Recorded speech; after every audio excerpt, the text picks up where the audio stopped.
Hey, welcome to The Explainer. Today we're going to go on a little journey. We're starting with the simple clicks you make on your laptop every day, and we're going to end up in the high-stakes world of corporate strategy that defines the biggest companies on the planet. You ready? Let's dive in. Now, seriously, have you ever stopped to think about it? It doesn't matter if you're applying to be a painter, a programmer, or a pizza maker. It's always there. And we're not just talking about knowing how to scroll through TikTok. It's something way, way deeper. In the world we live in now, being able to really use these digital tools, well, it's pretty much everything. Yep, you heard that right. It's your golden ticket.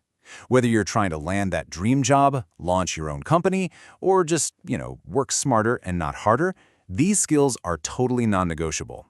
They're the new baseline for success in basically any field you can think of. So, what kind of skills are we actually talking about here? Okay, so this might just look like a boring to-do list, right? But these aren't just tasks. These are the absolute foundations of modern management. Think about it. Let's say you're working at a cafe in Toronto, and your boss needs a new staff schedule. You hop on Google Sheets, whip up a perfectly organized schedule, and email it out. Boom, you just managed a core business process. Or imagine you're on a global youth project, using Zoom to pitch your big idea and Word to write a business plan with your team. You see, you're not just clicking buttons, you're literally building the future. All right, so we've established that these skills are absolutely critical for you, personally. But now, I want us to zoom out, way out. Because this isn't just about you. It's about how all these individual skills come together to create a massive, complex, and strategic puzzle for entire companies. This quote just nails the core paradox we're talking about.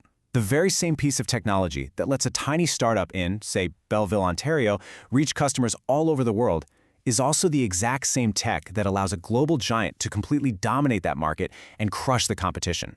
It creates these incredible opportunities, but it also creates some really huge challenges. And that right there, that is the big question for this whole explainer. It's not about if you have technology. Everyone has it. It's about the choices you make with it. How do you actually use this digital double-edged sword to win? Well, to answer that, we've got to look at two really powerful and really different ways of thinking about it. And here's the most important point. There's no single right way to do this. It really all boils down to a fundamental choice between two competing ideas. Do you use your tech to control a process, or do you use it to empower your people? So first up, we've got Michael Porter's value chain. His big idea is that any business is just a series of activities, like links in a chain, that create value for a customer. From this point of view, technology, or ICT, is basically a tool to make that chain stronger, faster, and cheaper.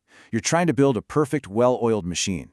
The name of the game is efficiency and having total control over that system. But then, on the complete other side of the coin, you've got Peter Drucker and his idea of the knowledge worker. Drucker basically said that in today's economy, the real value comes from people who think for a living. So from his perspective, the whole point of ICT isn't to control a process, it's to unleash the creativity and productivity of your team. Here, the goal is all about innovation and empowering people. And this is the central tension, right here. Do you use technology to standardize everything and drive down costs, like Porter would suggest, or do you use it to free up your team to be creative, like Drucker would want? This choice even changes how you think about data. Are you using data defensively just to cut risks, or are you playing offense, using it to hunt for the next big breakthrough? These are two totally different philosophies for how to run a business. Okay, I know this might all sound a little academic, a little abstract, so let's make it super real. We're going to look at how two companies you absolutely know, one from right here in Canada and one international giant, have built massive empires on completely opposite sides of this strategic line. So on one side, you've got Ottawa's own Shopify. Their entire company is built on Drucker's philosophy of empowerment. They don't really sell anything themselves. Instead, they build these incredibly powerful tools and just give them to hundreds of thousands of entrepreneurs, their knowledge workers, so that they can innovate and build their own businesses. It's a decentralized ecosystem. And then you've got Amazon. They're the absolute masters of Porter's value chain. Their strategy is all about control and operational excellence. From their warehouses to their website, every single step is obsessively optimized by technology to be as efficient as humanly or robotically possible. It's a perfectly centralized machine. And here's the real kicker. Both of them are wildly, unbelievably successful companies, which just proves that there's no single best tech strategy. Success isn't about picking the fanciest software, it's about making sure your technology choices perfectly align with your bigger business goals. So after all that, what's the big takeaway for you?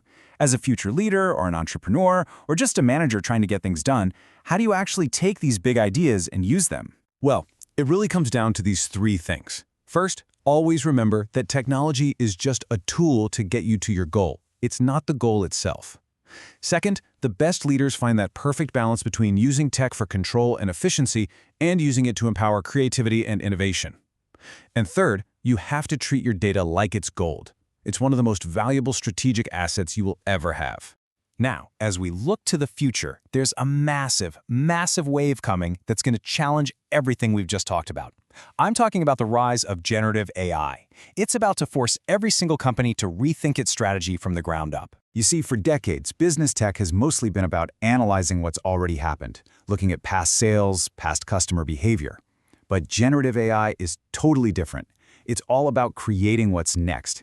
New designs, new marketing copy, new business models. Success is going to depend on empowering your people to work with, to co-create with these intelligent systems. And that brings us right back to where we started, to our central tension, but now with a huge futuristic twist. As this incredible new technology becomes a part of our everyday lives, the choices are going to be clearer and more important than ever. Will AI be used to build an even more efficient, more controlled machine? Or will it be the ultimate tool for amplifying human creativity in ways we can't even imagine yet? The answer to that question is going to define the next generation of business, and it's a question that you are going to have to help answer.